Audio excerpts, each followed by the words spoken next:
Welcome to the Catch-22 podcast. My name's Jay, or State of Jay. I'm one of your hosts.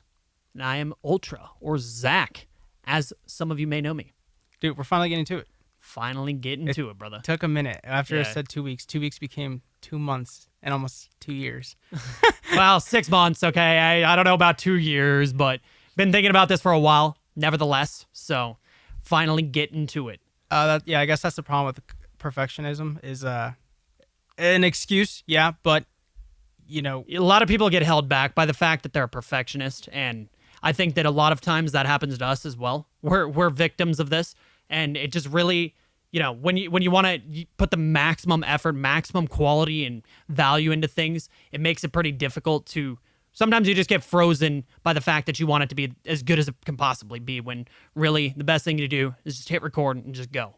So that's what we're doing right now, and we're gonna get her done. But yeah, going on top of that, one of the reasons that we did take a while is because we wanted to have a visual podcast for our first podcast. 100%. A lot of the podcasts you see don't have the visual, but we're starting from the ground up, and we wanted to have this video recorded so we can look back at this in 3 years, 4 years to see how far we've come, right? And so the difference.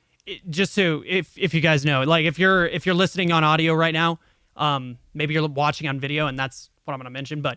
We've got 3 cameras rolling. We've got multiple camera angles, nice lighting. We've set up a little studio in an unfinished basement, so it might look pretty good. But hey, it's very much so just a result of a lot of effort, a lot of effort. I mean, just like anything we've kind of done, we try to do it 100%. Yeah. And leading on to that, some of you guys may know me from Ultra streams. I do a lot of the work for him behind the scenes. No pun intended. Right. A lot of his Jay scenes. is very much so the man behind the machine. He makes all my panels, my logos, and all that stuff. And that's really been Jay's job over the last few years as we've been trying to get into business and all that stuff as well. He just does a lot of behind the scenes stuff and is very, very good at doing that. So yeah, when you came up with the podcast idea, we said we could have easily done this on the phone or whatever, but why not do that to 100%? We decided to build a whole studio, and we want to do this to the best of our ability because we want to help everyone else out there. So that's what we're doing. We're here today. We're doing it.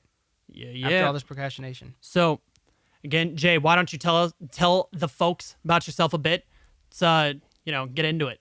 Yeah. So, like Ultra was saying, I do a lot of his streams, his panels, his scenes, the logo. All self-taught, by the way. The infamous logo. Gotta mention. The infamous logo. Infamous? Yeah. I don't know if it's infamous, dude. Come on. Yeah, people thought we got that off Google.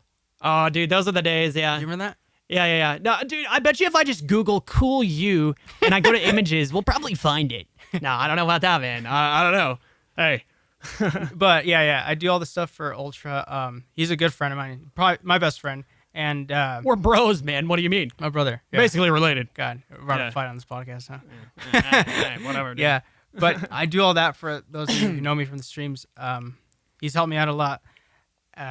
Vice versa, dude. Yeah. So for those like I said that know me, you guys know me from that. But let me talk about a little bit about myself, where we're gonna be headed towards, the things we're working on behind the scenes. Yeah. There's a lot of things we don't talk about. Yeah, I should mention this first podcast, guys, is gonna be very much so related to and I've talked about this a bit, but it's going to be, just an introduction to Jay, introduction to myself, and kind of just diving into our past and, previous adversities and, the reason why we're, young and the way that we are, basically. Right? Because I guess we can't fit that into the streams, right? Or the YouTube videos. Well, 100%. I mean, a lot of stuff will get mentioned offhand, but really what this first podcast is going to focus on is just, introducing ourselves to, or maybe, a lot of you guys know us, but obviously this is going to introduce you to a lot of stuff that you've definitely never heard before. So we're going to dive into it. So why don't you start, Jay? Yeah,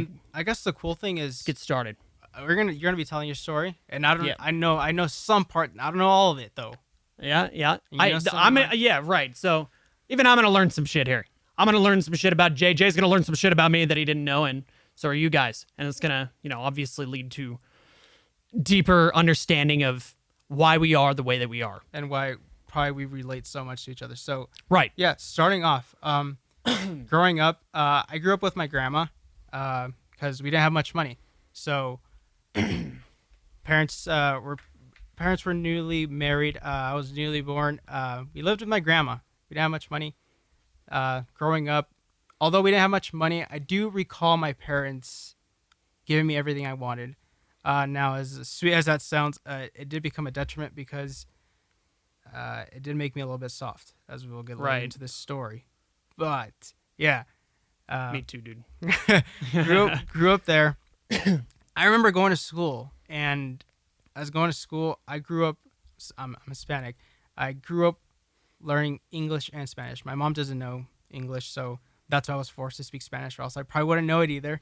I remember going to school and not knowing a lick of English or even how to write or spell my name. Yeah, I didn't know that. And this was an all-white school, so I remember sitting in class and not knowing anything, but it's like the kids around me knew, and I remember feeling dumb because I was like, why do I need to know this language? If you're an immigrant, you know this, that you almost get hatred because you want to become one of them. Really? Yeah. See, these are things I can't really relate to, right? Yeah. So very different, like walks of life. I looked around me and I was like, I want to be one of them. They seem to understand it. I struggled so much in school. I hated going to school. Same, man. Because I couldn't read. And when show and tell is my favorite thing, because I just had to show shit. I didn't have to, I just had to show shit, and they had to guess. But right. What I do remember is reading. God, when the teacher called on me, I legit would rather eat glass. I do remember because just like anxiety about it. Anxiety, dude. Me too. That happened to me as well. Like I in elementary school specifically, I'd really, which I'll go into this later, but I had really bad social anxiety, and it was because of the fact that, like, I don't know, I just didn't have many friends, and I don't know why I was that way, but I very much so stayed to myself. And I also remember, like, you know what the worst thing ever for me was when the teacher would call on random people. Or when they'd go in a circle around the class to, like, introduce somebody or have somebody answer a question, whatever. Yeah. And every single person would have to talk. I dreaded that shit, dude. Like, I literally got the heart. Like, I was completely fucking nervous about it to the point that I'd make myself sick. Were you the same way? Yeah. And I can relate 100%. And you knew when it was coming towards you because the teacher would just look at you. And yeah, I hated it. I remember sitting there crisscross applesauce. This was like around kindergarten, and they'd call me up to read. And at a very young age, I was like, why are they doing this? I don't know how to read. You know, they're putting me on the spot. I guess they were trying to, like, get me out of my comfort zone. But right. I do remember the kids laughing at me and making fun of me because they all seem to have known how to read. I mean, the thing is, like I said, my parents didn't have much money, so they were both working. They had no time for me or my school. And this is mostly your grandma, right? Yeah. And my grandma didn't know anything. Did she? My grandma didn't, like, she's like, what's school? She did. What the hell's that? Why my grandma would you go to just school? Worried that I ate. If I ate, she was good. You Same need to here. graduate. To this day, man. Did you eat though? Okay, that's all that to matters. this day. Yeah. Same here. So we get a call. My dad gets a call, and all the teachers get together. I'm struggling. I get held back. I didn't pass kindergarten. Really? Yeah. Bro. Yeah. I didn't fucking know that. That's why you're older than me. Jay's older than me by 1 year. Yeah. I get okay. I get held back, and now it's the second year, and I'm on my way to fail again. Kindergarten. Keep in mind, this is like colors and shit, and I'm failing. Colors. I don't know anything. So holy shit, man. At this point, the teachers get my parents, and they're like, well, we think he's a little bit special, to say it the nice way. And my dad gets up, and he's like, fuck this shit. Like, he's right. We're not putting him in special classes. Like, and I think my dad knew that I was struggling because I was learning two languages. I came up, I would say Spanish was my first language, but honestly it was English, because it's like I learned it faster than Spanish. Probably because you had to, right? Yeah, because I was against the wall. Honestly, I think now looking back at it, that's the case. And yeah, I ended up moving schools because they were forced to believe that I needed. If not, then they weren't trying to work with me. Mm-hmm. So then, moved schools. At this point, still living with my grandma, but we're moving out. We're getting our own place. Dad finds a stable job. Mom finds a stable job. I have a question. Did your grandma speak English? No. Okay, I didn't know that. So your grandma also only spoke Spanish. Yeah. So when they came, Gotcha. when they came So here, it's just they- your dad. Yeah, when they came here, it was Okay. just they were farmers, like the typical like slave away and Right. yeah, It's bust ass. yeah, bust ass. Really hard work. Yeah. So yeah, we move, Respect. and I moved schools, and now I'm in first grade. I don't know how I passed, but I passed. At this point, now We went to the same school, right? yeah. In first grade? Yeah. Okay. Yeah. Just making sure. Yeah. So now I'm in first grade, and now we got our own place. Everything's going fine until parents are having struggle like finding. I mean, we're barely getting off our feet. We just moved Right. from my grandma's house, and I do recall the arguments of my parents growing up.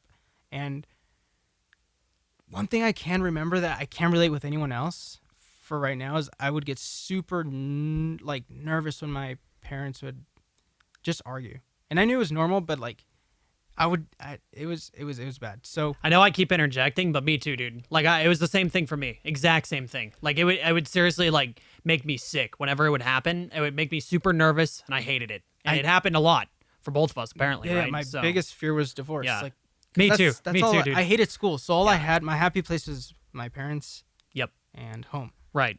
Well, now it was turning out to be that home was turning into hell, and I was like, well, now I hate school, and when I'm not at school, I hate home because now it's just arguments, like Everybody fighting. yeah.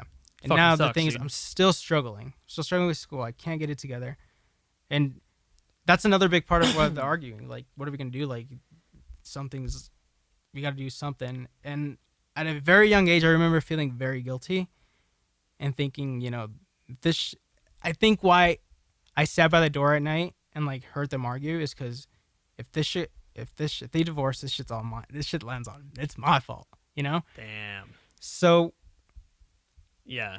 Like that responsibility when you're that, or you putting that responsibility on yourself. Obviously, it's like, how much of that is your fault when you're whatever age, right? Yeah. But like, I can see that blows, man. so It's a lot of stress. So I'm like, I'm gonna do my part, and I'm gonna get my shit together. So I started to stay 2 hours late after school. I tell the teacher, "Can you please help me?" Like, and she's like, like in the flick of a switch, because things were getting bad at home.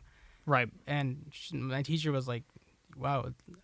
She wasn't gonna ask me because I was such a young kid, but I stayed 2 hours every day after school. And keep in mind, I hated school. This is the last place I wanted to be, but I was starting to hate home now too. So it's like I couldn't find my place. As a young kid, I was like, "Why am I going? Why is it just me?" Like everyone else seemed happy.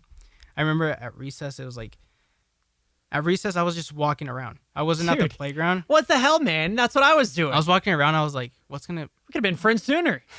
how's my day gonna be later? Am I gonna have to deal with this shit?" I just remember thinking, and as a kid, I was like, "This shit. Why am I thinking this as a kid?" It was so fucked. So I started to stay after school. I started to raise my grades. Did you just do that? Like that was you deciding that at that age? Yeah. So that super responsible, and you're still in elementary school. Yeah. And just like manning up like that, like that's big, dude. Yeah. That's big. So another thing that helped me is I moved back with my grandma, because I also helped take care of her, and they got me a dog in this process because I remember they really saw me struggling. I'd come home crying, like I didn't want to go to school, so they got me a dog. And now fast forward to like middle school. I'm in middle school now. My grades, I've been an honor roll student up until like middle school now, so now it's changed. My grandma passes away, so I have to move back with my parents. But I grew up with my grandma, and I do recall one of the big reasons why I did live with my grandma is not because she would spoil me and all that stuff, but because again, it was home away from home. And I do remember my parents arguing, and I hated it.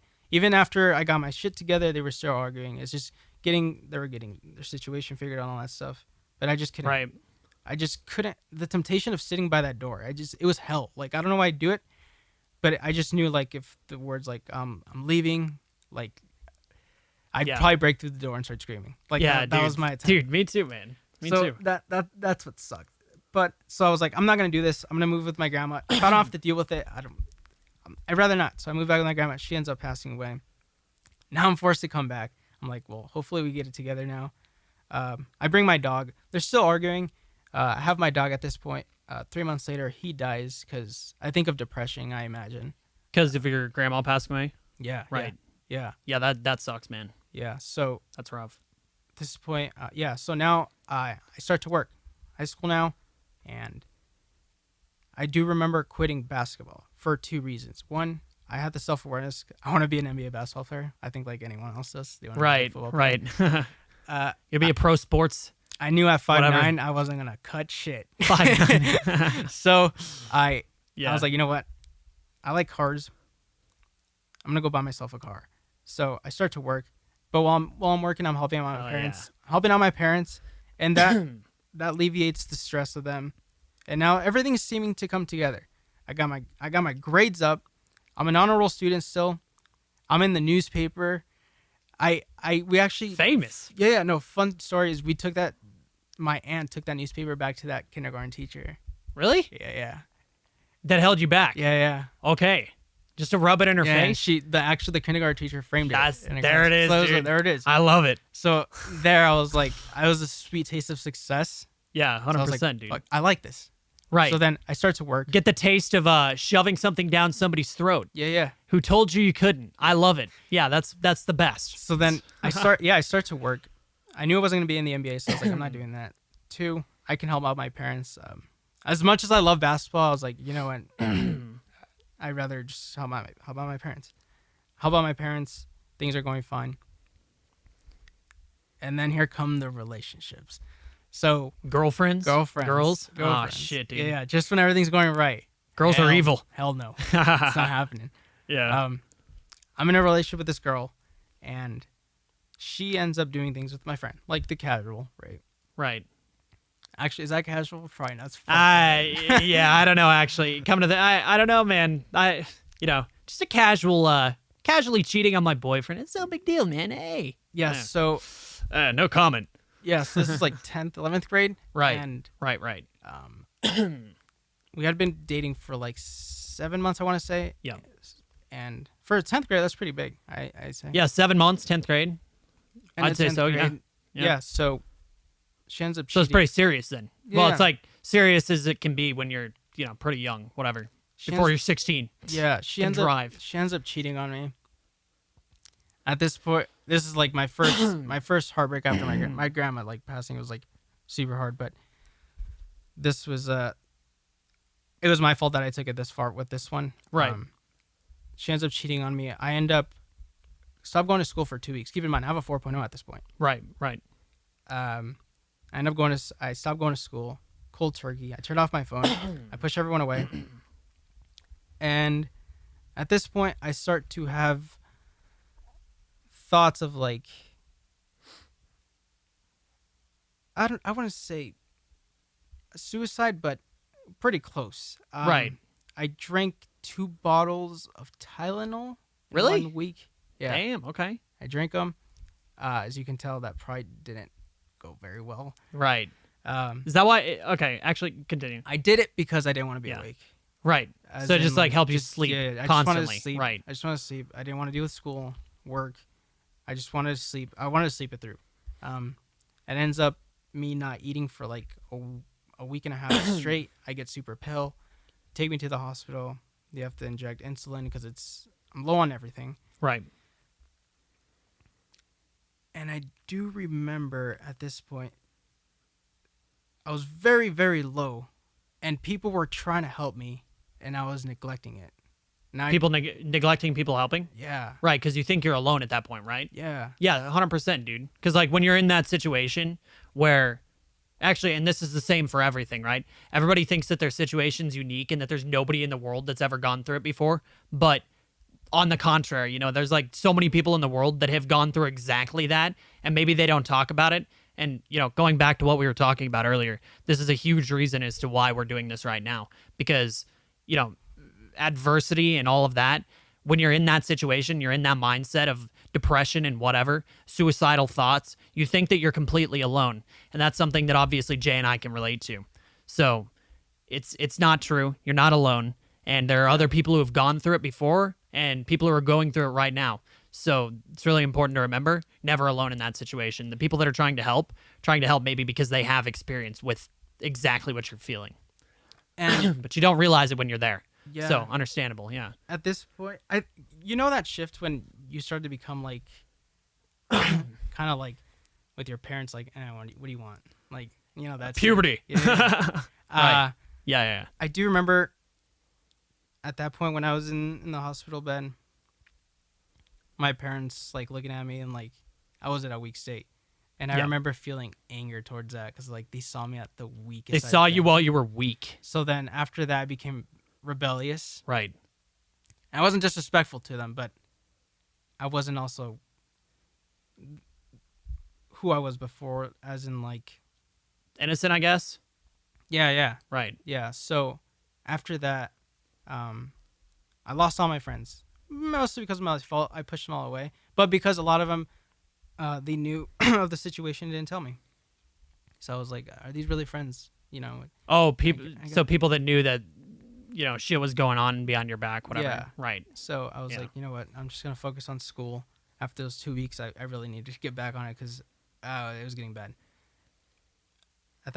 And then comes a case where my parents see me at my worst state. I get super rebellious, and then this is where I meet Zach. Where I was, I was. That's me. Yeah, that's where you come in. I had zero. I remember at this point I had zero friends. I had one or two, and these are like the people that told me. So I was like, thank you guys, I appreciate it. They actually mentioned it, so Yeah. that's gotta count for something, right? Yeah. So I appreciate it. I started looking at the positives. Like I had the car I wanted. My family, they weren't. It was what I wanted, and just So wait, this girl. What you're saying is you went through all that. You went super low, right? Like lower than you've experienced before, probably, or close to it. And then you came out of that and you started immediately looking at the positives of the situation instead of dwelling on the negative shit. Yeah. Wow. And crazy concept. Like I said, I did have a really close Sounds relationship done. with my grandma. Right. And the promise, the two promises I made her before she left is I would drive a Lamborghini because I love playing with cars. There we go. And the second one is when she left, she told me to live my life in honor of her. Live it in honor of her? Yeah. All right. So while all this Another was going reasons. on, this was another reason why that was like kind of the fire under my ass. Right. And to recover from that. yeah. That's big. So I get all my stuff together. I get it so well together that me and Zach start a business. Right. We started a business, and this is like my leeway away from school because I'm at this point I don't really know if I want to do school. I'm learning Like from a lot of college. people. College. Yeah. So then So this is towards the end of high school. this is towards the end Right. of high school now. Yeah. The senior year, and we start a business, and we're not very successful at it. We're learning the ropes. No, there was no one to teach us there, but we did it. It went from. So, tell us about the car you had. Well, what's the car that it you was an drove? STI. Yeah. WXSCI. 2003. Beautiful. Yeah. Literally the fucking greatest car of all time. And what we would used to do is we just drive around like for hours on end talking about, and Jay just really got me into the whole like business mindset and, just showing that that's even possible or that that's even an option really. It's like, I obviously had experienced like some sort of success before or like had experience with successful people before that. But like Jay really got me into the options other than college, basically. And I remember like very well us driving around. I can't even remember like the road we were driving on when we came up with our great business idea that was going to make us millions of dollars. And it's like, we went from, all right, we're going to order bracelets on Alibaba, and then we're going to start an e-commerce website, and we're going to flip them for $10 when we bought them for 20 cents, and we're going to be rich. But, obviously that's not how this played out. But I can remember very well us just going through business ideas, driving around in his badass car, and for hours on end. That's literally all we did for like months. Yeah. Or a year probably. And we still do that sometimes too. And we still do that. Yeah. I mean, that's what we're doing right now. Yeah. So from The podcast. that's where it actually started. So I do remember just having a car in my family. And then at this point, I start listening to people that I kind of want to live my life after, and I say, you know what, I don't want to go to school. This is after I got like a 14 on my ACT. You got a 14 on your ACT? Yeah. Keep in mind. Holy shit. I was like, this is such bullshit. I have 4.0 throughout all 4 years of high school, and then I have a 14 on the ACT. Like, let's be real. What is school really testing, right? There we go. Yeah. Exactly. So I was like, you know what, this is your ability to follow directions. I was like, I'm not doing this. Like, I know that when you work hard, there's usually a result at the end. Right. So what the fuck was that? Yeah. Like, so wait, you were like full effort. You got a 14 on the ACT. Yeah. Damn. Okay. Yeah. And I don't want to really blame it on everything that was going on, but because it was junior year while everything was happening. But yeah, it was just bad. I ended up going to take a class to actually, real quick, I ended up taking a class to like take it, show me some like things, and I ended up getting like a 22 after the test. But I was like, There you know you what, go. I don't want to do this. Like, I don't want to go to college. I want to do something. I always knew I was creative. So then, this is where me and Zach were like, we're not gonna go. We're not going. Yeah, we're not going to college. We're not going. We're gonna start a business. So we're gonna start a business. So we started Right. another business. It was a consulting business, and I remember going out. This is probably the funnest I ever had after high school.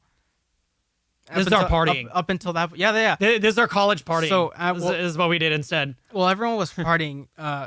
That on the nights I would write up audits for businesses that we wanted to go contact. So I think audit, people don't really know what it means. Like, Yeah. when I hear audit, I think of like an IRS audit where it's like, all right, we're gonna bill you now. Yeah. But basically what he did, well, we would make like an outline of a business. We go through all of their social media profiles, their websites, and just like, list very clearly how easy it was for us to obtain information. And if it wasn't very good, or maybe even if it was good, we'd list areas where they could improve, right? Like, I can't think of any like specific examples, but just things like having your phone number or your address on your website, or your address in this part of your website, instead of it being really hard to find, so that people know how to get to your business. How do I get to this restaurant? Wow, it looks really good, but it's really difficult to find out where it is. So it's like people will stop right there and not even, they'll just go to another website, go to another restaurant, and you miss that sale. So we basically taught ourselves, how to do that stuff. And it was something that we had experience with before for other reasons. But we taught ourselves completely how to do this. And Jay would write up audits, or I don't know what we'd call them, but yeah, audits. And we'd go to those businesses face to face, and we would hand them the audit and be next like, day. here you go. Yeah. Check it out, dude. So that's what we're doing. Well, everyone was either in college Introduce or, ourselves to the business owner and stuff. Yeah, well, everyone else was partying or everything. That's what we're doing. Right. And we had a little bit of success with it, but it still wasn't what we were looking for. Right. So at this It point, just wasn't that much fun. yeah. I'm more passionate about it because at the end of the day, like, here's side note, right? Like, how do you become a successful business? You need to build a brand. Do you build a brand by, making a good website? Do you build a brand by advertising on Facebook? Not really. No.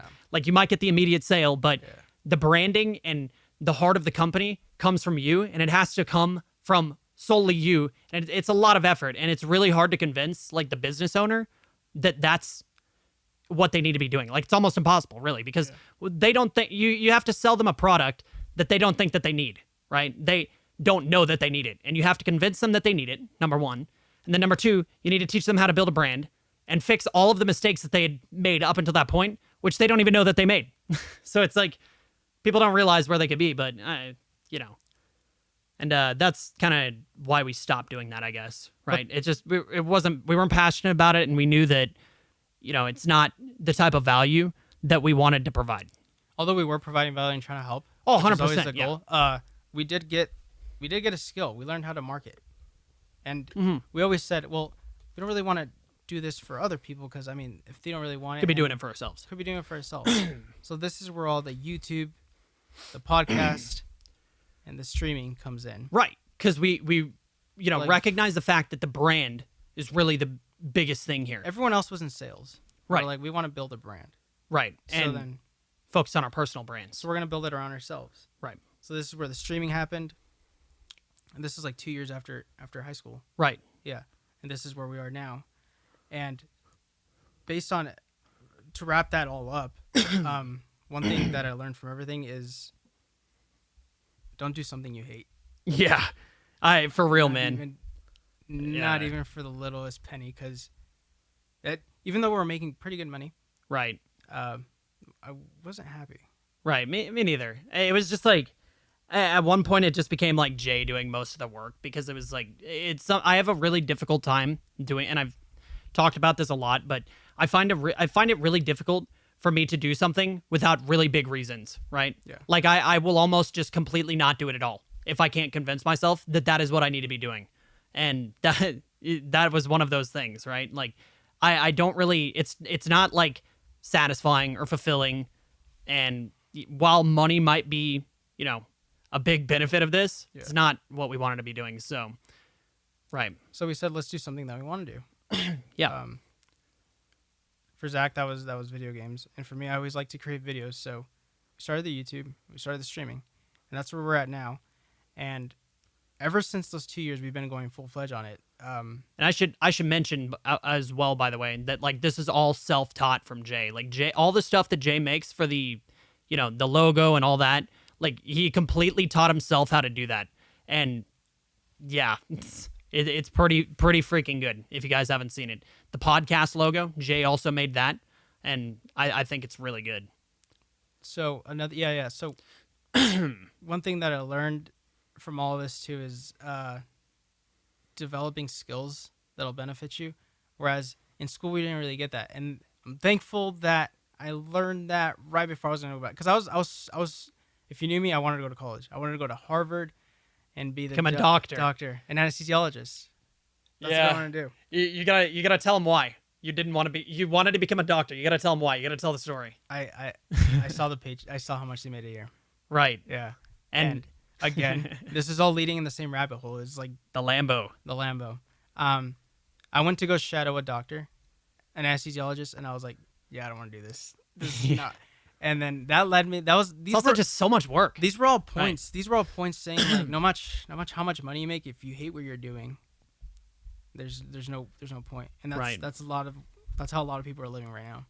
So we don't make the most money right now, but we're doing something we love, and that's why you see Zach stream every day, and you guys wonder like, how does he do it? Because he likes it. He loves it. And especially you'll love something because when you hated doing something, you'll really learn to love what you love to do. So wait, say that again. I can't. Ah, shit. when you hate to love, yeah, I agree. Yeah. But a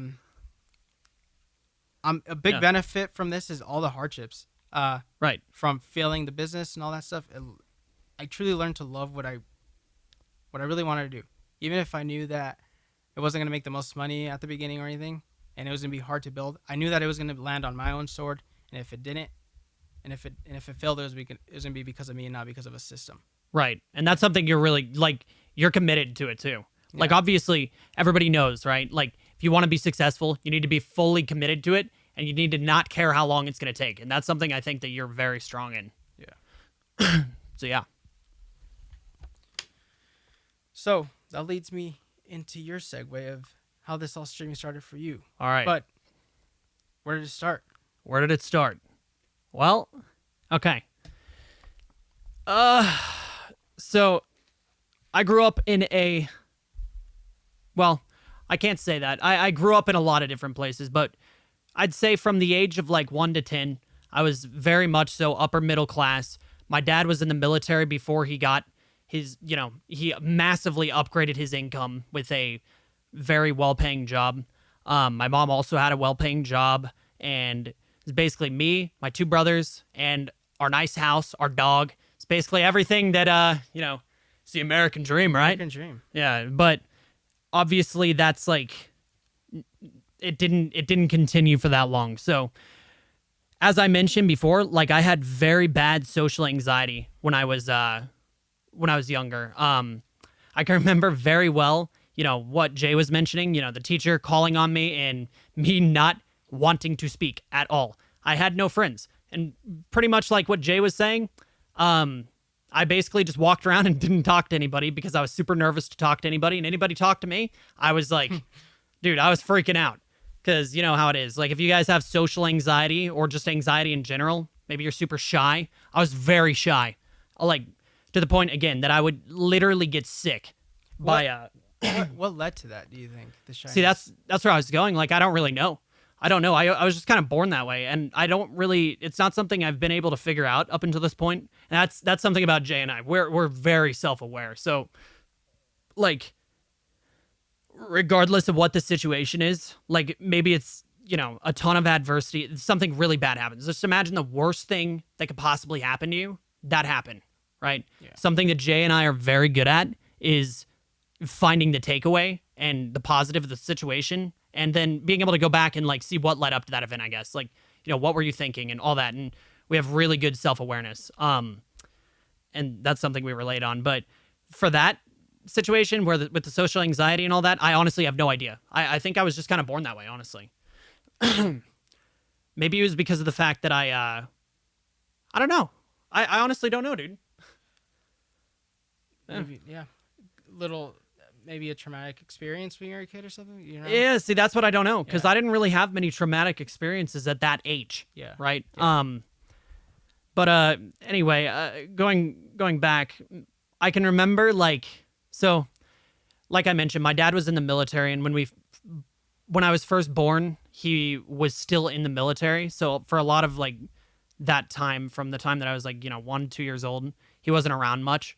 So I didn't really know him that well, I guess. I don't know. It's always weird. Like, parent comes, like, let's say a kid is born while somebody's deployed, like when they start their deployment, and then dude suddenly entered, like, what does the baby think? I don't know. Yeah, he comes back 9 months later. It's weird, right? Yeah. I mean, I don't think it really matters. Like, I don't think people remember things when they're 2 years old, but hey, I don't know. I've always wondered that. But no, so we got our new house. We had a house built. It was a really nice house, big house, and I got into gaming very early. My dad was really into that stuff. He played computer games, played the original Xbox all the time, played the PlayStation 1. He played the Nintendo 64, all that. Like Atari, all that shit. Like, my dad was into gaming from like the time that he was probably 10 years old, or as early as it could have been, because he's not young. He was born in like the 60s or something like that. I don't know when the first like gaming consoles or, you know, arcades, whatever, came out, but whenever they did, that's what my dad was doing. Was on it. And he was, you know, an athlete growing up. Him and I are really similar in that way that, you know, we were both athletes. We were both very much so, I don't know, ambitious, right?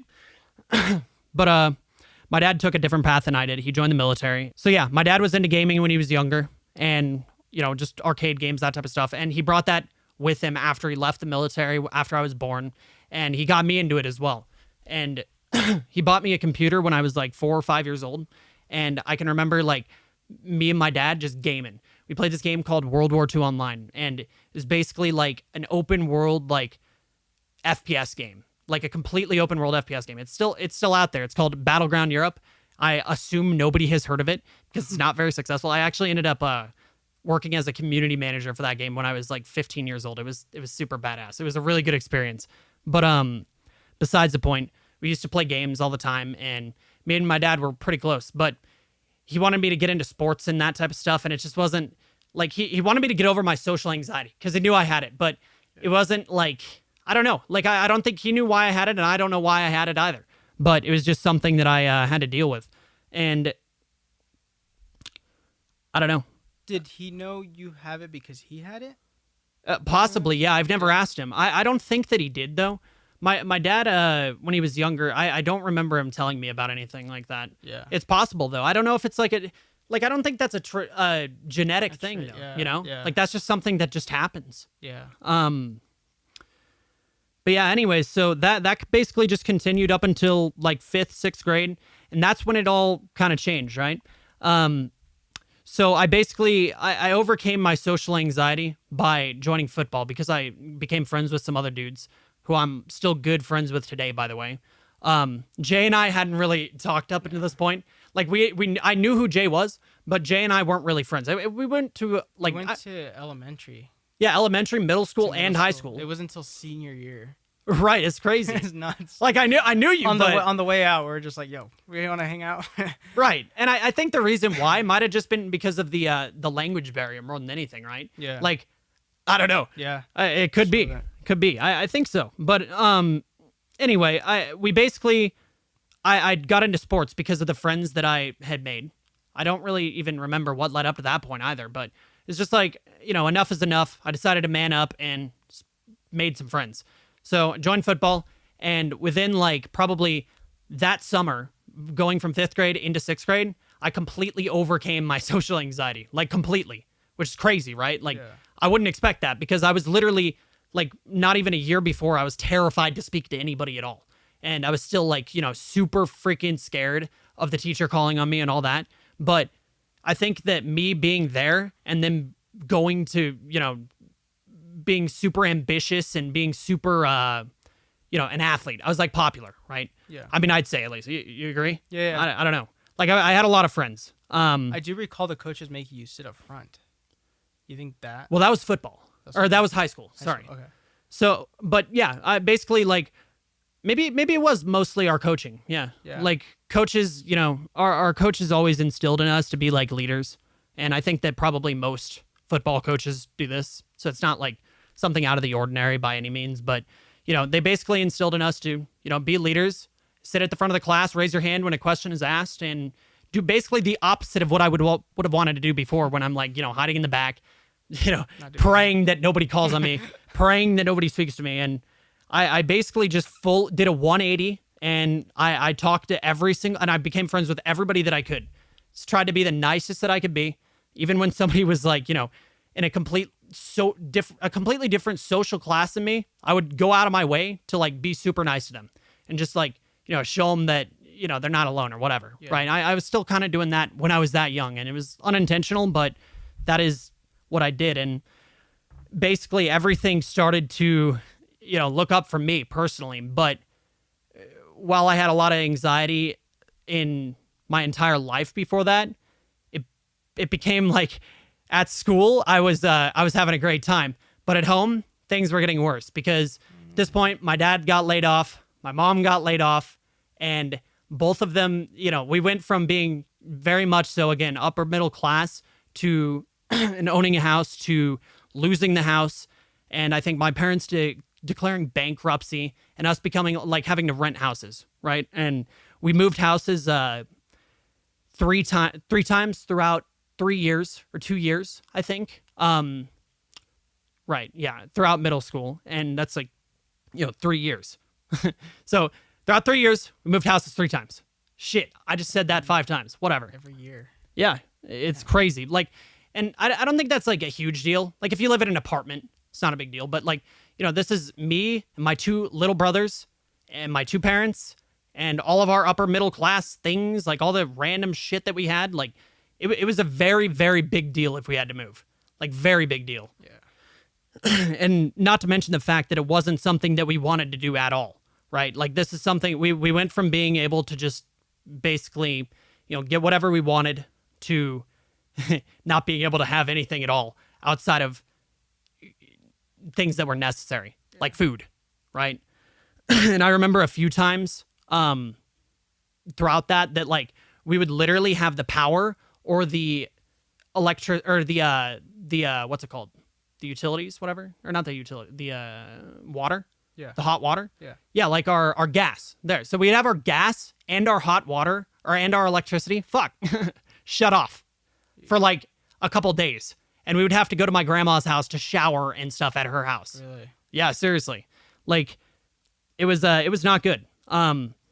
So again, we went from being upper middle class to probably like not even lower middle class. We were in the lower class of things, and we still had things that we wanted, right? Because it's just stuff that we carried over from previous houses, but it was nowhere near what we were used to. So I got to experience both ends of the spectrum there. And I think that throughout all of that, my dad and my mom, there was a lot of, there was a big void created between them. So while like, things were really happy before this, it was exactly not the case afterwards. There was a lot of stress. My dad, who's again, a really nice guy, started drinking and became very much so the result of alcoholism and just, substance abuse in general, right? Like things that you would expect, like abuse or, physical abuse, mental abuse, emotional abuse, whatever, all that. It became something that was very much so a reality to us. And my brother received the blunt of that up until like high school, where he really started to shift that towards me.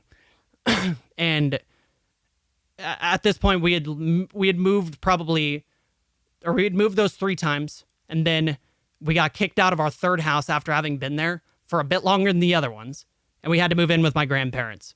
So my grandma, my grandpa, and it was actually it was a good thing that we did move in with them, because they also didn't have a lot of money. They used to have a lot of money, and they didn't then. It's kind of the same situation, right? Except they didn't get laid off. It was just like, retirement things, all that. And my grandma was a real estate agent. My grandpa sold cars, right? So when the economy crashed or whatever, they went from having a bit of money and being pretty freaking successful to, having barely anything at all and having to live like, paycheck to paycheck barely, and barely being able to keep afloat with just the two of them. So we moved in with them, and it was, and it's a nice house. I still live there. And basically, we were able to save the house, all that, and live with each other to support each other, I guess, right? And that was a big deal for us. But again, like I feel like, you know how it would feel if you moved out of your house, you became successful, like this house, right? Yeah. So you moved out of your parents' house, right? You became successful, and then you had to move back in. Yeah. But this time you have a whole family to support with you. Yeah. Like, I'd imagine that's pretty freaking stressful, right? So my mom, my dad, both, again, stress levels continuing to rise, a lot of fighting. Yeah. And, the alcohol and all that is also getting worse. Yeah. The alcoholism and all that's getting worse. So, significant point here, me and my ex, right before I moved to high school, started dating, and that's significant because of what I'm going to talk about later. But anyways, continuing on, I'd always been really close with my grandparents. And it's something I didn't mention before, but my parents worked a lot, and my grandparents, from the time that I was born, I guess, had been pretty much to a point that they didn't need to work all that often. So a lot of the stuff after school, before school, taking me to school, all that would be done by my grandma and my grandpa, and I was really close to them in that way.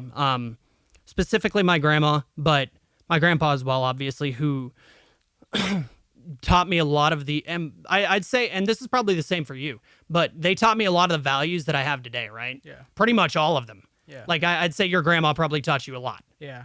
And we've talked about this before. Like, you think this is like a common trait of people who live with their grandparents? Yeah. There's got to be something there. There's the people that do live with their grandparents or grow up with their grandparents and don't live with their parents.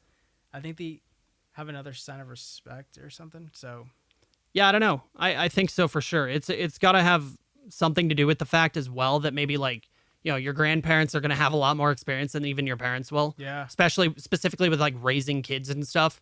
So I feel like most people, and even one of our friends, Jerry, right? Yeah. Like, he was raised by his grandma as That's well, and right, I'd say he's one of the people that we could relate to the most. Yeah. And out of most people, like, Jay and I cannot relate to many people, but the people that we can, or specifically have the values that were given to them by their grandparents. And I don't know, maybe that's a thing. Yeah.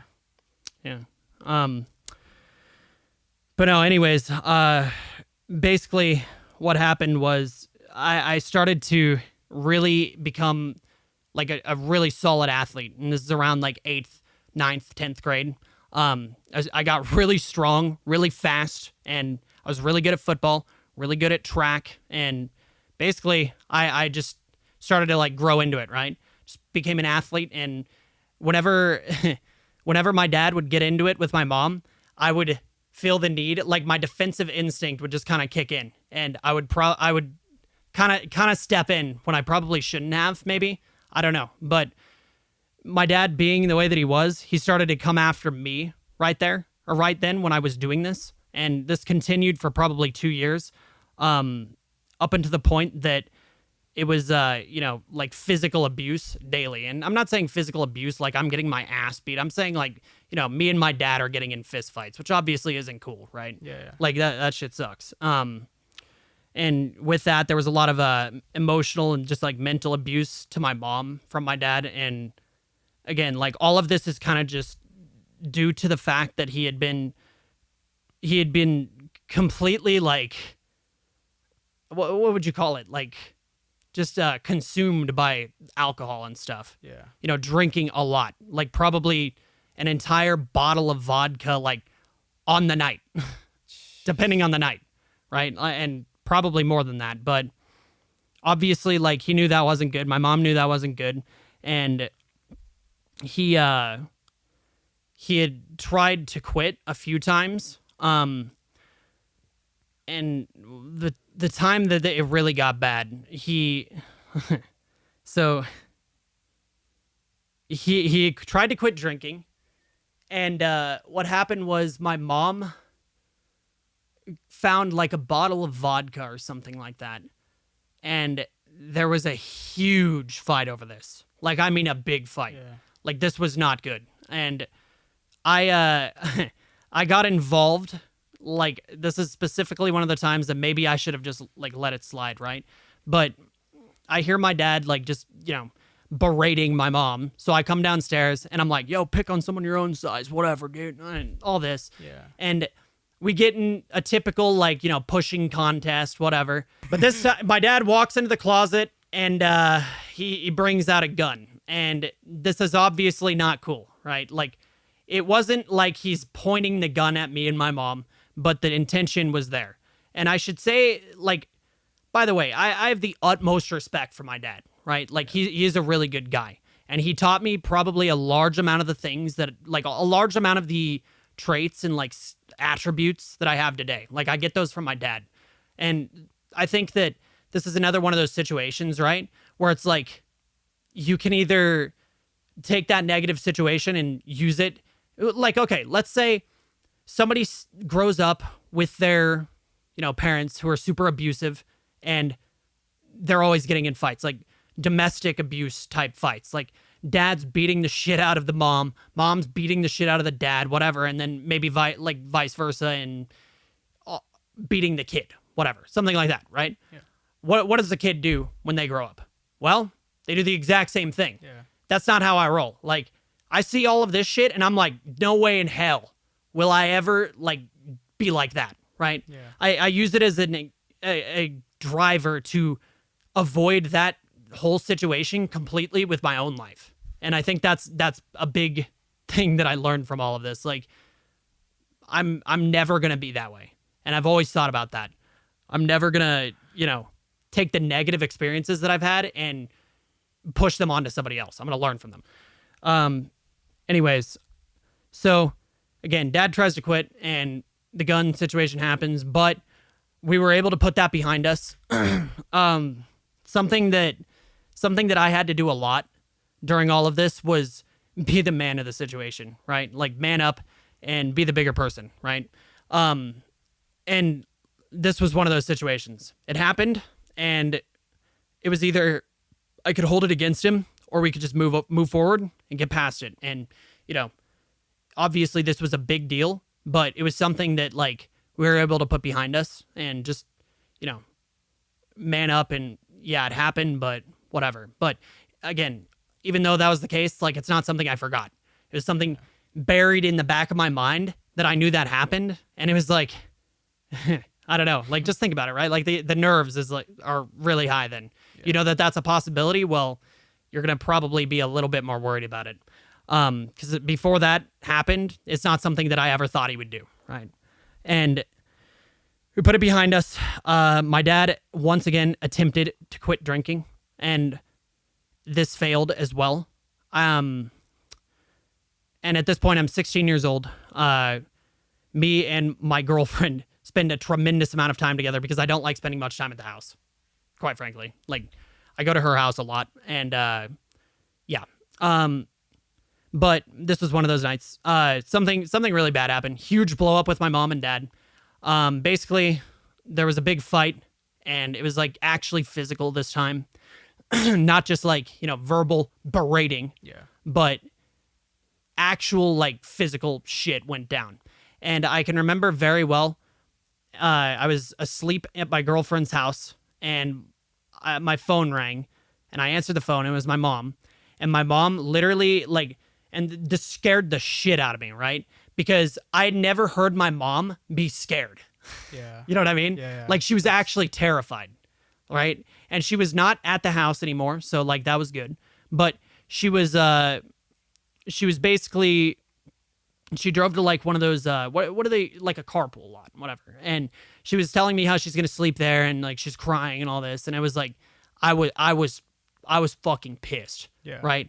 And I'm like, okay, I'm gonna go settle the score. I gotta leave. All right. So it's like probably 2 a.m., 3 a.m. at this point, and it's a Saturday night, Sunday morning, and I leave the house. And as I'm pulling up to the house, well, I pull up to the house, I get out of the car, and as this is happening, I'm like kind of just walking around, and I hear the front door open. My dad walks out, and I was able to kind of just duck behind a corner really quick, so he didn't actually see me. Or I don't know, like, for all I know, he did see me. Yeah. I don't really know. I mean, here's where this story's going, right? Like, turns out he was very drunk. Otherwise, I would have stopped him. But he gets into the car and he leaves. Jeez. And he's very drunk again. And at this point, he had called the police, or well, there was like a police complaint filed or a complaint or a report. There's a police report filed between my mom, my dad for domestic abuse, and the police were then informed of the fact that my dad was very drunk. And essentially what happened here is that he was pulled over almost immediately, by the way, after leaving the house, like down the street, and then arrested with a DUI. And my mom was then also arrested because they couldn't prove that she was not the one who insinuated it, and that it wasn't like defense. Because basically, again, I said things got physical. I don't really know the details. I don't want to go into it too much, but that's basically how that went. They both got arrested. It's Saturday night, and we go from being, that upper middle class family that I mentioned before, where everybody's happy. It's just like, American dream, whatever, to now 2 of my parents are now in jail, right? And this isn't something like they went to prison or something like that. It's like the charges got dropped, but if you guys have ever been arrested before, you know that if you get arrested on Saturday night, you don't leave until Monday morning. So, in other words, or Monday afternoon in this situation. So, both of them are having to call into their jobs and say that they got arrested.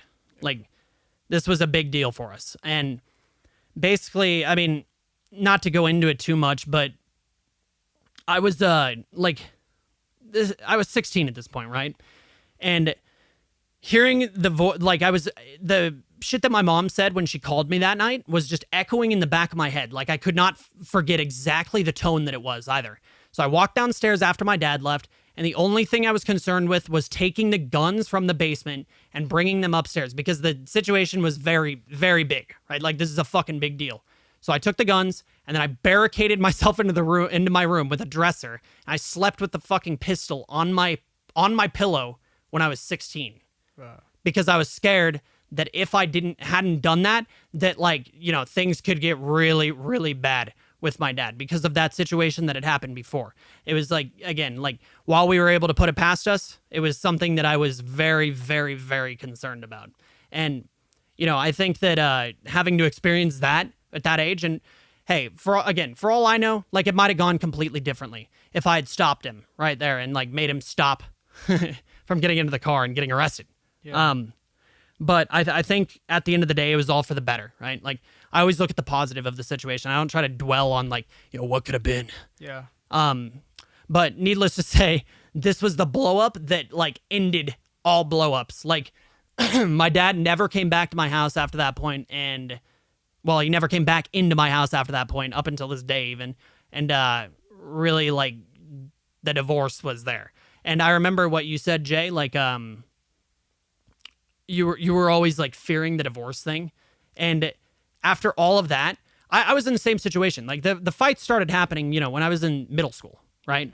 And I think that I was also very worried about that. Like, it was like the one thing that would be the worst case scenario, the divorce. But after all I had gone through up until that point with, like, you know, the abuse and all that, like, I still love my dad, right? This isn't like I hate him. Yeah. Right? Like, I see the mistakes that he's making even when I'm this age, like 16. And I just I think it's stupid. I think it's really fucking stupid. But you know, that's how it goes. I didn't feel too bad about it when they got the divorce, but I was very, like, the stress level was definitely very much so increased.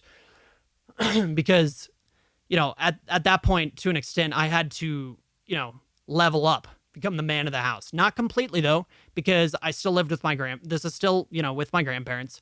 My grandpa's still there. I mean, so technically, he's the theoretical man of the house. He's the older dude in the house, right? But the problem is, like, my grandpa had Alzheimer's, and I was doing a lot of the, you know, stuff to help him out and just try to, you know, keep him occupied, because he would always go on rants about, like, random nonsense. You wouldn't really know what he was talking about, and it would just be like, yeah, I agree, yeah, you know, stuff like that. Yeah. He was a badass. I love my grandpa, but you know, he wasn't very much so. He wasn't really able to fill that role. Let's put it that way. So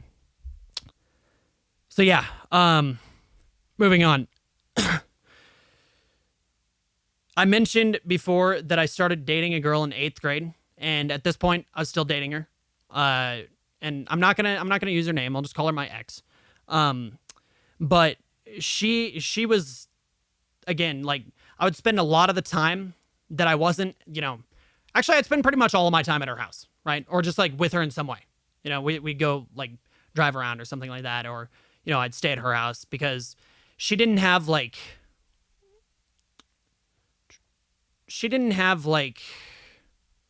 a lot of, what would you call it? Not micromanaging, but she's very independent. Let's put it that way. Yeah. Her family was wealthy, but her mom had passed away when she was in 6th grade, and she lived with her dad. And her dad would spend most of his time with his girlfriend at his girlfriend's house, and they wouldn't be at her house much, right? So she's always, like, home alone, and is either she was home alone or she was, like, with me, right? Or we were at her house, something like that. So, you know, even when I'm, like, you know, 15, 16, 17, 18, 19, because this lasted a long time, by the way. Like, we were always together at her house, and I had that responsibility. Or I had enough responsibility and, you know, just whatever to be responsible in that situation as a young man. And she was very responsible because of the fact that she had, like, you know, lost her mom, and she had to spend a lot of time alone. Like, it's not like, you know, oh, well, she's home alone and she's a teenager, so she's probably drinking and throwing parties and all this. No, like, we kept each other out of trouble, and she was very responsible, and I think that responsibility that she had for herself kind of just, like, wore off on me a lot.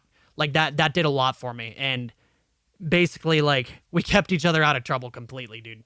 Like, I'm telling you, you experienced a lot of this as well. Like, Saturday night, what was I doing? I'm, like, I'm going to the movies or something. Yeah. Sorry, man. It's like when you're in high school, people joke about it. They're like, oh, he's married.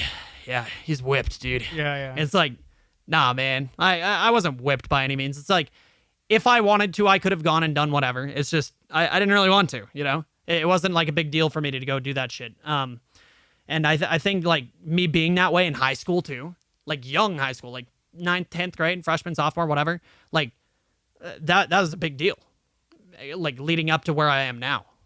I'd say that relationship was very mature. A lot of people knew about that relationship. Yeah, everybody. Yeah, everyone. Everybody, yeah. I mean, you know, I think most, like, middle school to high school relationships probably don't really last, like, fucking 5 years. But, No.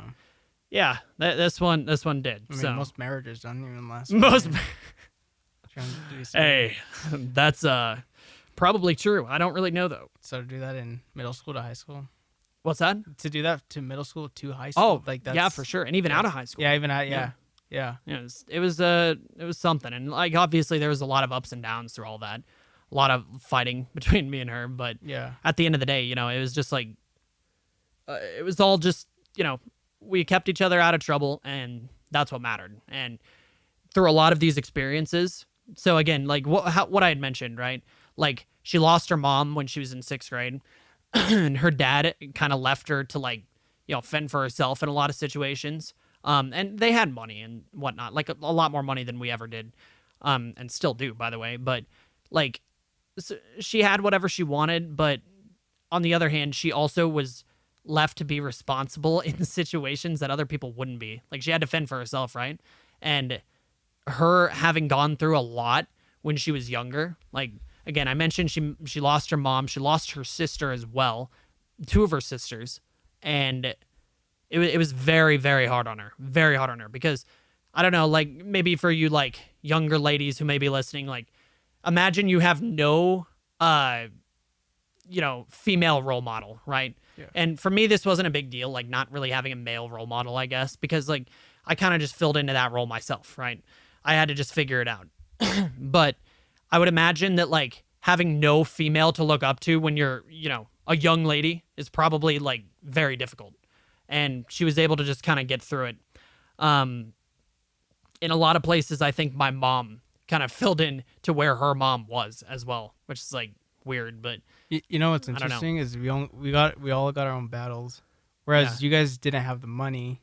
You had the family, right, but she didn't really have the family, but she had the money. dude, that's so So it's fucking like- true. So it's like we all got our own battles, but So at the very least, and I feel for people because like now that you say that, like imagine somebody who doesn't have the money or the family, Yeah. right? Like you just gotta figure shit out on your own. Yeah. And I give no, I mean, we're gonna talk about a lot of stuff on this podcast, and it might sound like derogatory almost towards people who are, you know, average or whatever, or below average, people who do dumb shit. But I mean, is that really like their fault? I mean, I obviously I take ownership for everything, but I think in that situation, like, yeah, 100%, there's not much you can do when you're born with nothing, right? Like, at least you and I were born with something. yeah, At least she was born with something. yeah, But a lot of people don't even get to experience anything, right? Like, they're born and they're basically homeless and they have no family or their family's abusive. yeah, And I think, like, if you're in that situation, again, you just got to take the mindset of like, you know, positive thinking, right? Like all of that shit is an advantage. All of this shit that happened to me, or all of the shit that happened with my dad and, you know, things that we're going to go into, this is all an advantage. This is a huge advantage. Yeah. And I saw it firsthand when I'm like, you know, becoming a junior in high school and I literally can't relate to anybody at all other than you pretty much, right? yeah, Because you're also independent. You and my girlfriend. yeah. That's it. Everybody else was just like so immature, and I couldn't deal with them. Like I seriously, I went from, you know, being the kid that was super popular, had a lot of friends, to basically having no friends at all. And going back into that, about a year after my my dad and my mom, that big blow up happened, my grandpa then passed away with Alzheimer's, right? And that was really hard on me. Mostly because a lot of the stuff that I was doing in this time was like taking care of him, right? Yeah. And him and I became very close in that time. I mean, as close as we could be with him not having like the best memory in the world. But, you know, I can remember a lot of times where like we'd literally just talk, like, because he'd go on a lot of rants, like I said, about random nonsense that didn't really mean anything. But if you asked him about golf or you asked him about like the past, he could remember it like nothing. Yeah. And he'd talk about it all day. And he taught me a lot, man. He did. So when he passed away, that was very, very hard on me. And essentially what happened was, I mentioned earlier, like, I have a very hard time doing something if I can't find extreme reasons to do so, right? Like, as I mentioned, I stopped being able to relate to people at school. So what I did, I quit football, I quit track, and then I essentially just quit school. Like, I literally just stopped going. And I would spend, like, a large amount of my time at home just playing World of Warcraft. Like, all fucking day and all night. And I was doing more sleeping than I was actually, like, spending time awake. Which, as you know, like I hate fucking sleeping, dude. Yeah. It's something that and back then I didn't really I didn't, but it's because of that I don't like procrastinating. I don't like sleeping now because I was doing nothing. Now, that being said, I ended up dropping out of high school. I ended up gaining probably because I was eating the same amount of calories as I was when I was lifting a lot of weights and doing a lot of exercise for the most part. And I didn't really know anything about like, healthy eating, nutrition, all that. So I gained probably like 100, well, I don't know, like 90 pounds. Let's say like 90 pounds. And I weighed 276 pounds when I was 17 or 18. This is when Jay and I started talking. And as I mentioned, I played a lot of World of Warcraft. And while I was playing WoW, I was a raid leader. I organized like a guild. Basically, I organized a big group, and our job was to go kill things, right? But this was my first and this is going to sound stupid to a lot of people, but this is my first introduction to leadership and just management, a lot of things, a large amount of things I learned from this whole experience. So that being said, I don't regret it at all. Like I literally dropped out of high school and I got my GED because I was busy playing World of Warcraft. Like it sounds fucking ridiculous, but that's what I did. Because again, I couldn't relate to anybody, and as I stopped being able to relate to people my age, there were a lot of like situations where it was like I would damn near be getting in fights with my friends, people who used to be my friends, just because it was ridiculous. But no, so World of Warcraft, played it for probably 2 years straight of me pretty much just doing that. So it's like between the time, well, I guess it was like a year and a half, but it's between the time I was 16 and like 17 and a half, 18, something like that, right? Yeah. This is when you and I started hanging out. But yeah, so I gained a lot of weight. And as we were talking about with Jay's story, Jay really got me into the success mindset, the business mindset, and showing me that was an option, right? And I started listening to podcasts and following, everybody that I follow today, quite frankly. And those people taught me like everything, literally fucking everything. If it wasn't for that, there's no chance I would be here right now. Still be playing fucking World of Warcraft doing nothing at all, which, hey, wait, I do that shit. But hey, I stream now. There are bigger reasons, right? There are actual reasons for me to be doing it. It's not just, me wasting time. It's me building a personal brand, and we can go into that later. But after that, I took it upon myself. I drew a line in the sand. And I'm like, all right, what the fuck, dude? I looked at myself in the mirror and I was like, this is terrible. And you know when it was? It was when Andy started the transformation in 2017, 16? 16. It was 16, wasn't it? Yeah. Holy shit. Yeah. I'm old. 2016. So Andy Frisella started his what was he calling it? The Transformation Challenge or whatever? Yeah, it's just Transformation. Right. And he essentially just took it upon himself. He weighed a lot more than I did. Probably like, I think it was like 350 or something like that, right? 370 maybe? Dude. 360? Yeah. And Andy owns a supplement company, and he took it upon himself to, draw a line in the sand.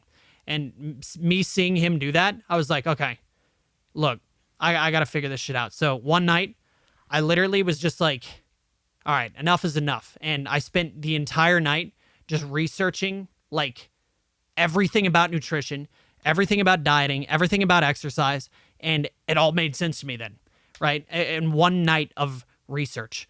And obviously a lot went into it, but like a lot more went into it after the fact. But it was that one night, me drawing the line in the sand and saying enough is enough, that then put me on the what would you call it? The downhill spiral of weight loss? I don't know. But I lost like 70 pounds in 5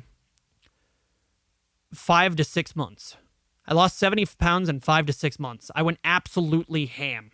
And I basically just busted ass working out, following a diet, and I was able to lose all of the weight very quickly while we were, working on the business and stuff. And if it wasn't for that, and I only realized this when we were talking about this earlier, like right before we recorded the podcast, like if it wasn't for me meeting Jay right there or right then and, getting into the whole business mindset, because I think I kept gaining weight. Like after me and Jay were friends, it's not like, one day in that happened. It's like, it was the result of all of that then forcing me to realize that, all right, let's go. Yeah. And I think that a lot of that also inspired me because like seeing that success with myself taught me that, hard work and all of that is going to get you somewhere.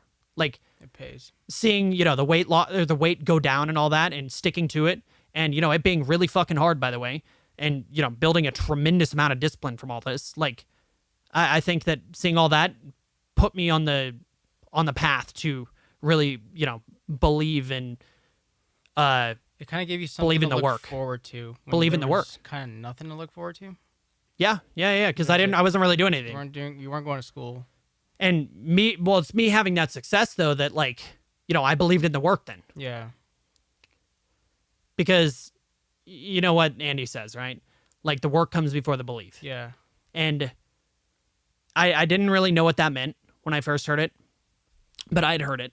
And this really like instilled in me that the work comes before the belief. And what does that mean?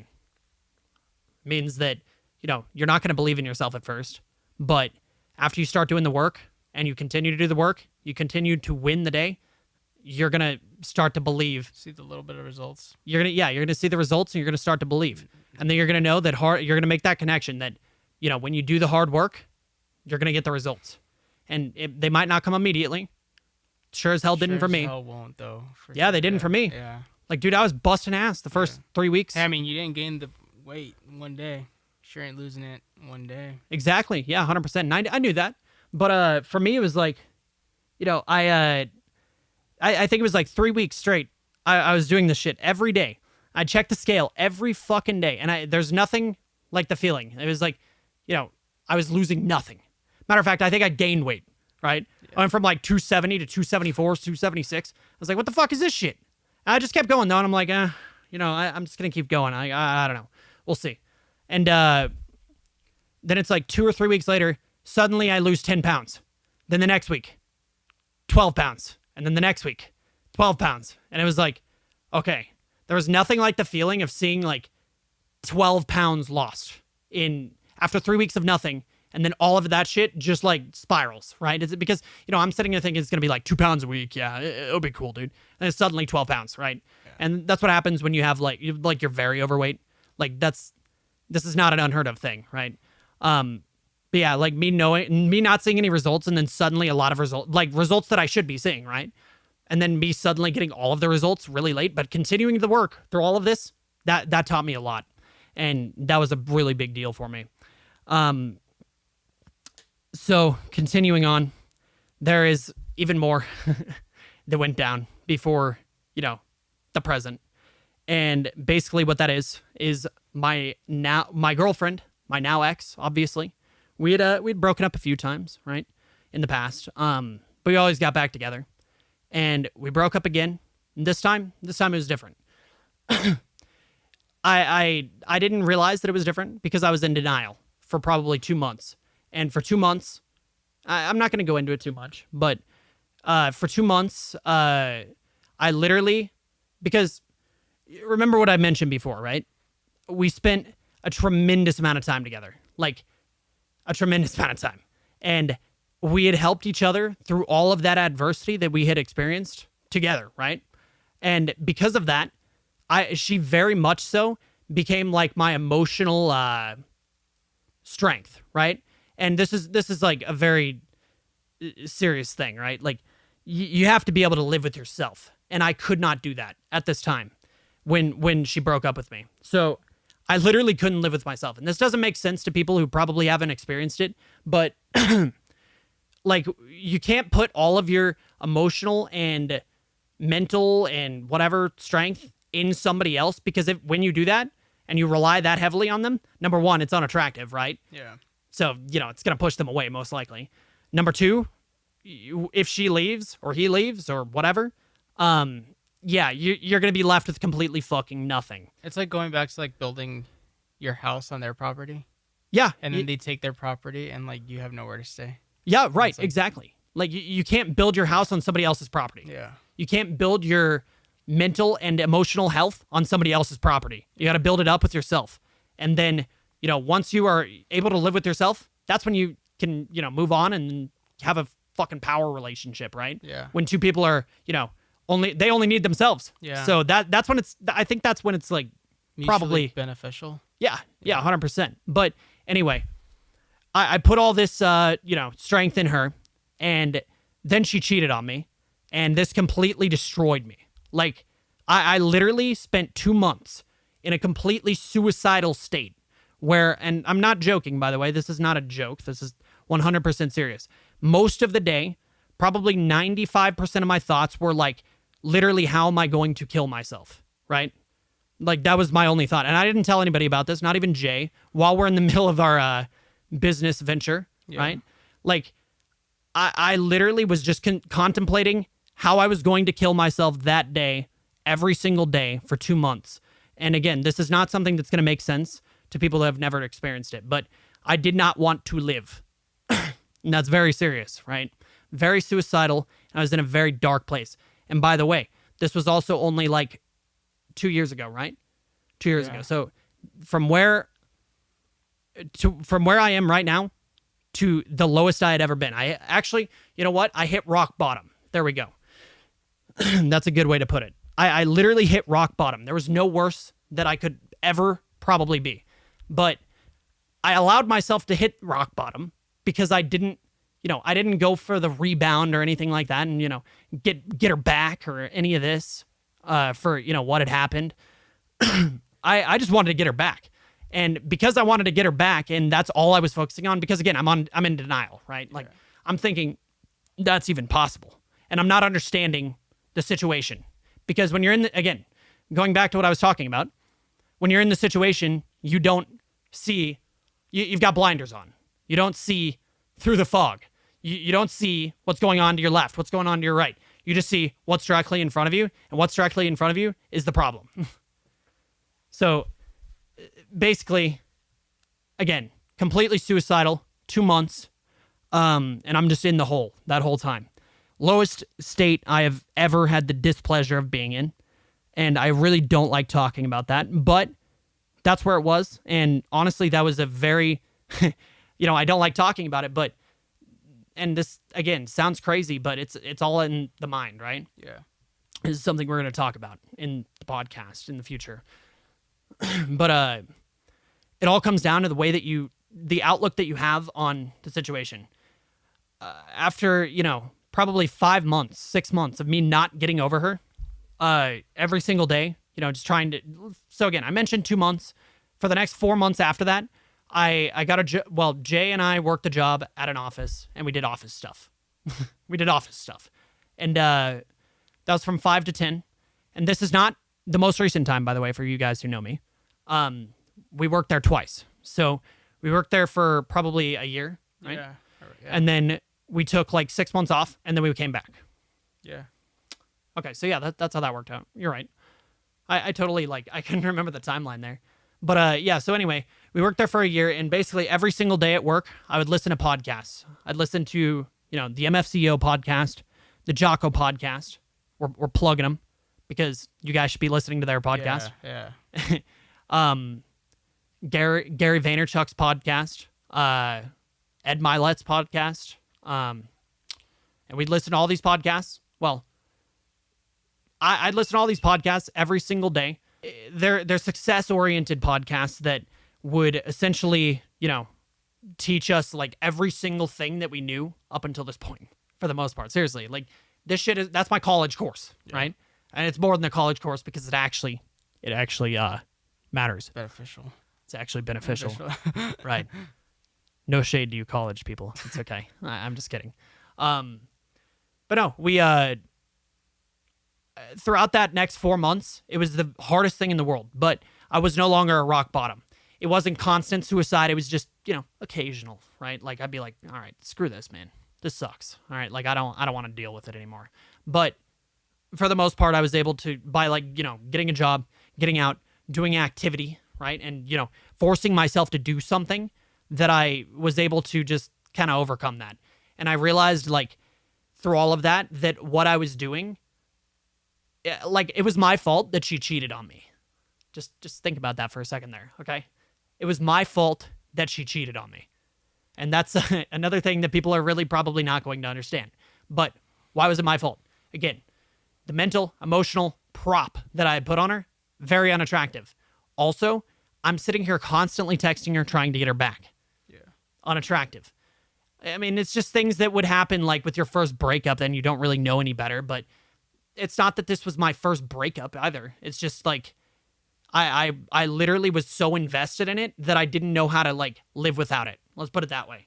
And I realized after, I mean, it's funny. You know how I figured this out? I'm like, all right, here's what I'm going to do. I'm not going to text her for a week straight. And that first time that I said that, it was like 2 days. I didn't text her, right? And then I'm like, all right, screw this. I'll do it again. We'll do it next week. All right. And it was like 4 days. And then it was like 4 days again. And then 5 days. And then eventually I didn't text her for 3 weeks straight. And throughout those 3 weeks, after 3 weeks go by, then she's texting me. Yeah. Wondering why I'm not texting her constantly. And I'm like, that's a little weird. So then I realized that, all of the shit that I had done up until that point, all the things that I thought that I was doing right, like I'm trying to get her back, dude. I'm going to get her back. Yeah, it was all, stupid. It was not what I should have been doing. Like, I should have been trying to move on and all this. And it took me like probably 4 or 5 months to figure that out. And then, in the 5th and 6th month, I figured it out and I was able to move on. But anyway, all of that led us to this point. That happened again in the middle of our business venture. Like we're literally in the middle of like trying to go talk to clients, and then all this goes down, and I'm like, I just went like AWOL. I just stopped talking. I think Jay said, how long was it? I didn't message you. It was like two weeks. Yeah, 2 weeks. I said nothing at all, by the way. So yeah, very, very dark place. I don't really like talking about it, but without having experienced it, like, there's no possible way that I would be here right now. Seriously. Yeah. Not because I would have like commit suicide, but because of the fact that like if we had stayed together or if I'd gotten her back, I never would have been forced to move on from that and learn that, you got to love yourself, bro. Like that's all it comes down to. You got to be able to live with yourself. And it sounds cliche, but that is what it is. Truth. It's cliche because it's true. Like you really got to be able to live with yourself before you can be in a relationship with anybody else. And that's very like critical thing to know here. So yeah. Anyways, at this point, so I had gone from, playing World of Warcraft on my gaming laptop. I ended up quitting, and this was, because we started to have less time with the business and all that. And because I was constantly being pushed to like quit by, my girlfriend at the time, my ex. And I didn't want to quit, but because it was just like a hobby, right? Like it wasn't consuming my entire day. It was something that I would do like maybe 3-4 hours a day. And, that's what I would do instead of like, what most people do, like watch TV or something like that, right? Like I just play some WoW. And that basically that led up to me quitting. So then I quit because of her. And then she cheated on me, and then we broke up, and then I'm like, fuck. Well, I quit. But that was the last thing on my mind at that time, right? But I did end up selling my laptop, and I ended up building a computer. My brother had just built a computer, and I'm like, dude, that was badass. I want to do that. And I had like, skills from my dad back in the day. Like we would, he would, when he bought me my computer, we would often need to upgrade things because it wasn't a very good computer. It was like a gaming computer, but it wasn't that good. And this is also like, 2004, right? Yeah. I don't think things were terribly expensive back then. I don't know. But like my dad taught me how to like take the parts out of a computer and all that and do this and that. And I'd taken a class on like Mac, Apple repair shit in high school. And, I just knew how to do it, I guess, right? So I watched a 15-minute YouTube video, and I built my computer. And then after, having done that, and then me convincing Jay, hey, dude, no, we built yours first. Yeah. Yeah. So I convinced Jay that he needs a computer because we need to edit shit, right? and it would be a lot easier than doing it on his laptop, right? Is that what how that Yeah. played out? And I Okay. wanted a game. So You wanted a game? Yeah, so I was like, I want a PC. Because you thought it was really cool. Like we did. I streamed like once, one of my WoW raids. Yeah. And people in my guild that I was leading also streamed, and Jay would watch all night. Right? Yeah. You said that's like your favorite shit. Yeah. Watching WoW stuff. Yeah. Right. I forgot about that. So yeah, I got Jay into gaming by proximity, and kind of went from there. You built mine, and you're like, I really want one. Yeah. After that. And then your brother, I think, built one, and you're like, okay, I'm gonna. Right. Then you That's sold what it yours, was. and you made yours. Yeah, Built yeah. it. I got that mixed up there. You're right, 100%. So yeah, I built my computer, and my computer was pretty freaking good, I would say. Like we both had pretty fucking good computers, but mine was it was to the point where I was like, dude, what am I doing right now? Because we'd gotten introduced to Twitch from like Terry, remember? Yeah. At Best Buy. We're at Best Buy, and he's like, yo, dude, check this guy out. Wait, was it the Doc? I think so. Dude, that was the first streamer I watched on Twitch. I watched the Doc. I think so. Holy shit, I didn't even realize. But yeah, no. So got introduced to Twitch, and I was like, oh, dude, why do people like watch this? It made no sense to me at all. But around the time of the there was a big esports event going on, and it was the Rainbow Six Invitational, the first Rainbow Six Invitational. And me and Jay watched it. I was like, dude, you got to turn this shit on. This is so cool, actually. And we were watching the casting and all that, and we were like really confused. But I was like, dude, I don't know. I kind of like it. This game looks really cool. And it was the Rainbow Six Invitational. And I basically got to the point where I was like, okay, I'm gonna try to watch some streamers. So I started watching streamers, and first streamer I watched was King George. And then, that led into like, 3 or 4 other people who I still watch. But I totally got into Rainbow Six from this guy, and I just had to fucking play it. I was like, I have to play this. So I started playing on my computer, which was pretty good. And then I'm like, wait a minute. It kind of clicked in my head that if I'm gonna already be playing, why not just stream as well? Right? Like my computer's really good. It's not gonna be a big deal for me to stream. So I guess whenever I'm playing, I'll just stream. Like, why not? It's multi-purpose. And at this point, it's not making sense in my head. I think it's bad, right? Like, man, streaming. I don't know about that. Like, hey, gaming, like, dude, this is a waste of my time. Because I had been led to believe that gaming is a complete waste of time by everybody else who had been telling me that all along. Like I said, my ex, wanted me to quit and was always pushing me to quit. My mom always was like, why do you do this?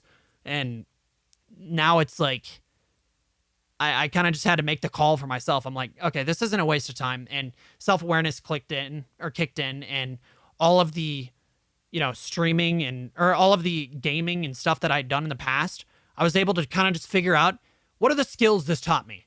And honestly, gaming might have been part of the reason that I got over my social anxiety. It might have been part of the reason that I had it in the first place. Maybe. But I think that largely the reason why I'm, ambitious, the reason why I can lead people, the reason why I can, I'm charismatic in some ways when I can actually speak English and can get a point across. The reason why I can tell a story, like I'm one of the things I'm really good at is telling a story, right? Telling a story through writing or reading. And I'll tell you, I wasn't reading books when I was younger. I was reading like the text in a video game, like an RPG game or something like that. So it's a role-playing game, right? And basically, it just tells a story. And it all kind of just makes sense in my head. And I think that the reason why I'm good at that stuff is because of the fact that I got into it at a young age.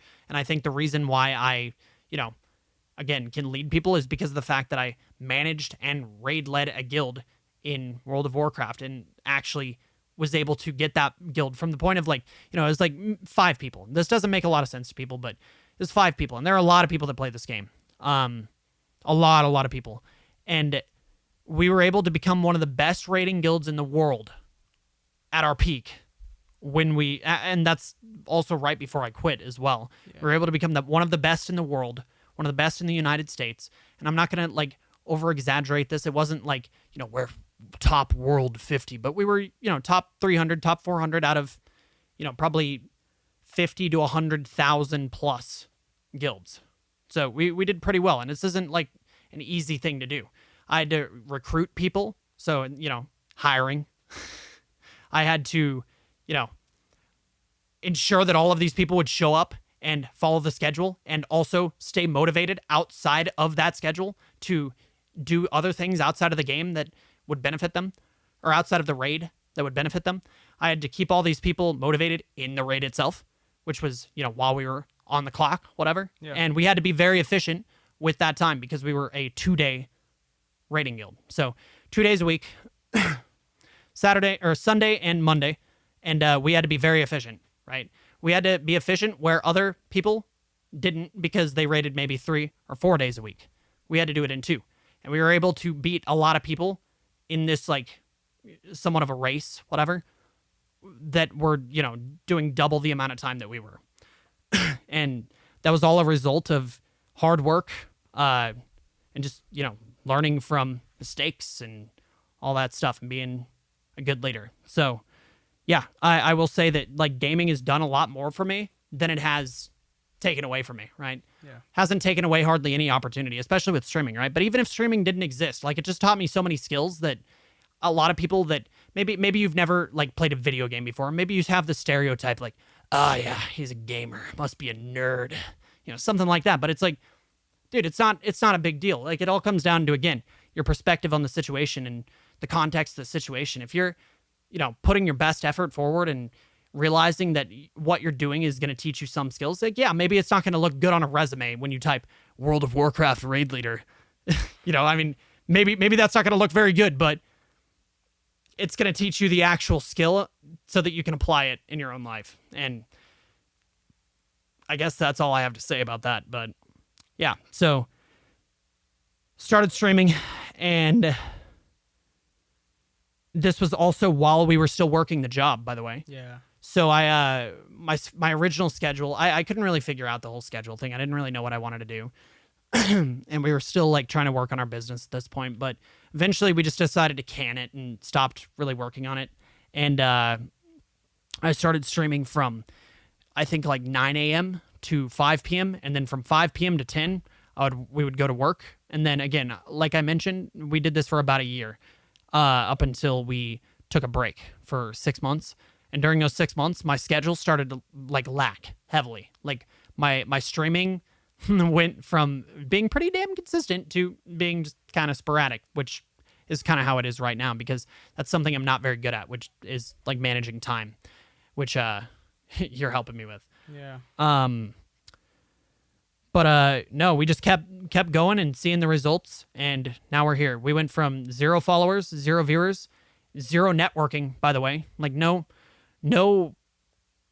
bullshit. I don't like networking because I always have a hard time with it. I always have a hard time making it feel genuine, right? It's just a bad stigma, I guess. Yeah, exactly. Because I have so many people that try to network with me who it's like so obvious, right? And I'm like, I see right through them, and they think I don't.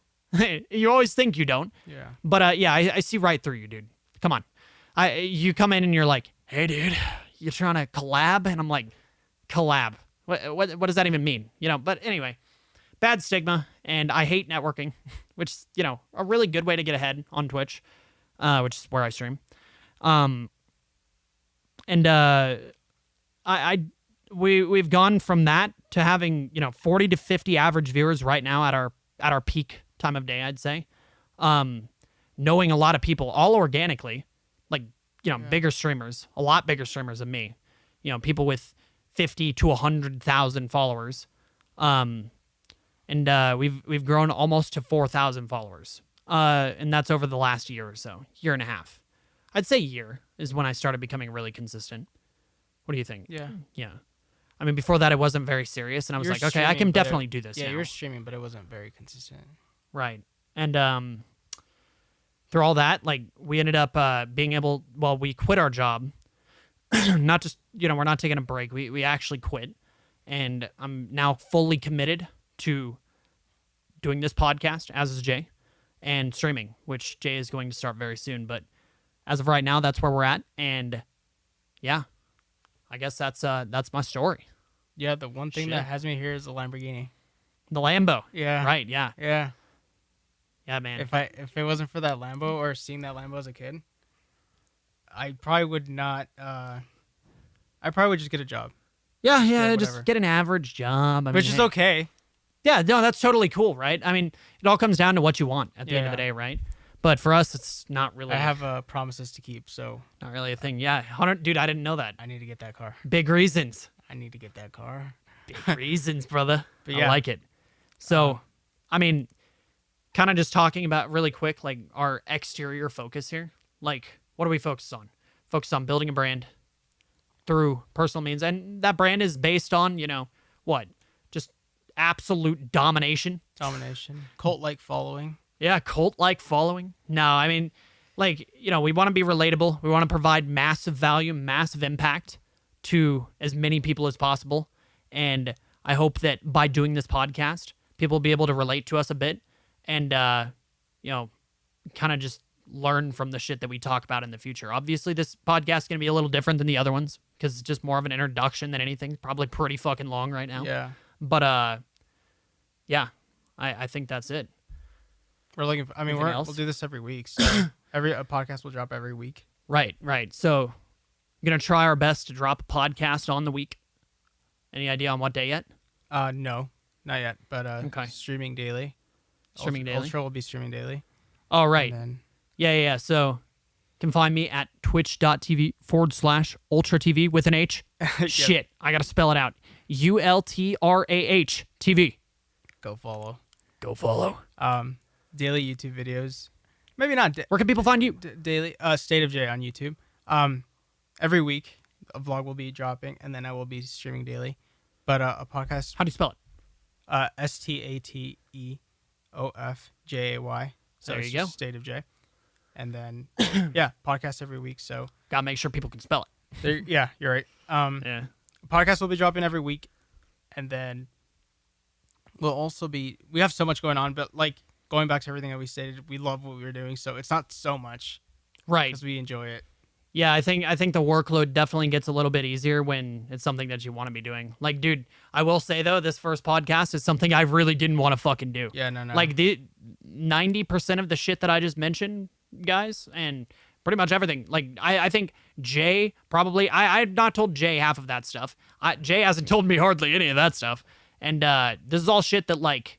We have never really talked about before. So this was definitely a mental barrier when we were first getting into it, for sure. Yeah, and I tell Zach everything. So yeah, and so to say a lot of the stuff he didn't even know. So like I'm just putting it out there. Same here. So yeah, this was the hardest podcast because it is the first podcast, and we literally had to memorize and like think of everything the story because we usually don't tell the story. Yeah.